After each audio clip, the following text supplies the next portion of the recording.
Hi, I'm Dr. Paul Haefner. Welcome to Sport Psych in a Minute, your weekly resource for insights and tips into the psychological side of equestrian sport.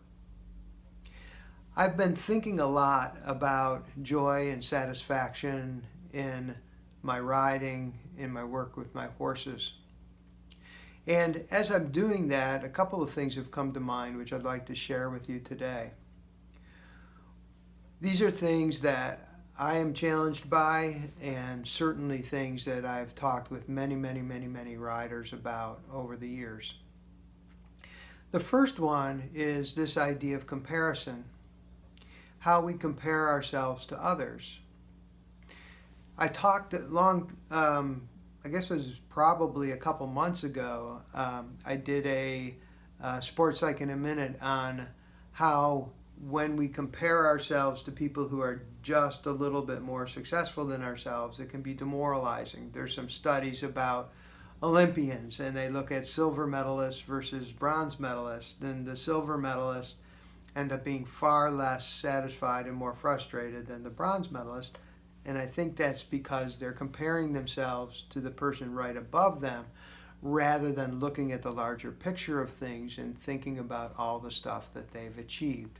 So that's certainly one kind of comparison that can chip away at our satisfaction and also keep us from really appreciating the progress that we made. There's another kind of comparison which is more of a day-to-day comparison to those around us.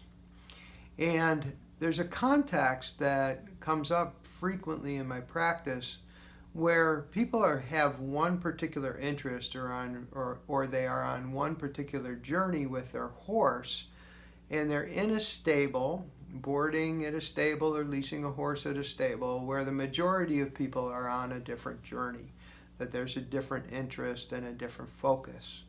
So perhaps you're interested in working equitation, or you're interested in competitive trail riding, or you're interested in fox hunting, and the people in your barn are, it's a show hunter barn, and they're focused on other things or other traditions. When we're in that situation where we're doing something different than other people, there's a number of things that can come up which can chip away at our motivation and satisfaction. Not the least of which is that we don't have people around us, especially during the times where we're working to learn something new or teach our horses something new, in which it's a struggle. We don't have those people around us to say, hey, great job, keep going, let's talk about what's going on, I had this issue or this problem moving forward. So that idea that you're comparing yourself to this other group of people that have all of this community and mutual support and stuff, and you're more on your own, can be a great challenge for riders.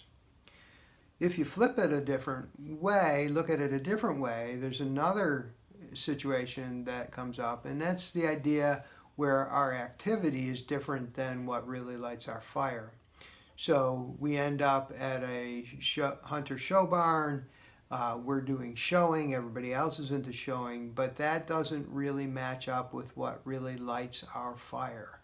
And when we're in that situation where we're doing things because we feel like we should or we have to, because that's the context that we're in, that can also chip away at our satisfaction and our joy in riding, and we can find ourselves losing motivation.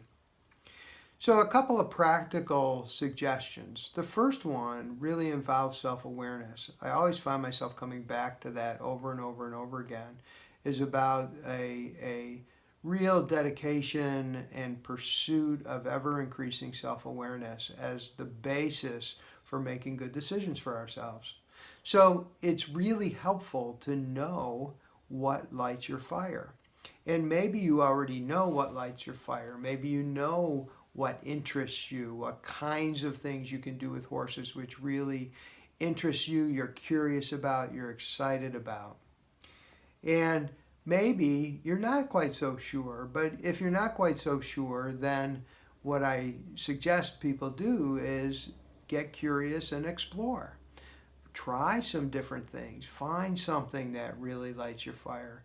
Connecting to those kinds of things, activities, disciplines, things like that that you really, really enjoy will go a long ways in sustaining your satisfaction and your joy in your riding. On the other side of things, when you are in a situation where you know what your passion and joy is, but you're alone, this is why living in today's day and age and living in this world of social media can be really, really helpful. Because if you are interested in something that is different from the people that are around you, you can connect and create a community for yourself or join an existing community which is there to share your passion, share your joy, and support you, and you can be of support to others on your journey moving forward. So, in summary, know as much as you can about what lights your fire. Be aware of what you're doing and in what context. If you are engaged in activities that don't align with your motivation, it may be time to explore and or make a change. And if you're feeling isolated in you are doing what you want to be doing, but you're feeling isolated, then seek out additional supports for yourself in the context of things like social media groups or other people in your local community who are interested in the same kinds of things that you're interested in. This has been Sport Psych in a Minute. I'm Dr. Paul Haefner. I will see you next week.